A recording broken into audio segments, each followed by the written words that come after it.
আমার school life থেকে পছন্দ এমন একজন মানুষকে সাজিয়েছি আমি আজকে। হ্যাঁ, তোমরা ঠিকই শুনছো। আজকে আমি যাকে সাজিয়েছি তাকে আমার ছোট্টবেলা থেকে খুব ভালো লাগতো, কারণ দিদি দেখতে ভীষণ সুন্দর। মানে সামনে না দেখলে বিশ্বাস করবে না আমার ফোন কতটা জাস্টিস করতে পারছে আমি জানি না, বাট দিদি সামনে থেকে ভীষণ সুন্দর দেখতে।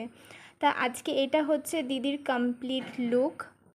তোমরা দেখো দিদিকে কি মিষ্টি লাগছে, মানে আমারই তো মনে হচ্ছে নজর লেগে যাবে, এত সুন্দর লাগছে দিদিকে। মানে তোমরা বিশ্বাস করো, সামনে থেকে এর থেকে বেশি সুন্দর লাগছে। মানে আমার ফোনের ক্যামেরা জাস্টিস করতে পারছে না যে দিদির লুকটার সাথে। দিদিকে সামনে থেকে আরও বেশি সুন্দর লাগছে, খুব খুব সুন্দর লাগছে। যতটা দিদি সুন্দর, দিদিকে সেজে মনে আরোই পরীর মতো লাগছে। খুব সুন্দর লাগছিলো দিদিকে, দিদিরও খুব পছন্দ হয়েছিল। দিদির রিভিউটা আমি আলাদা করে তোমাদের সাথে অবশ্যই শেয়ার করব।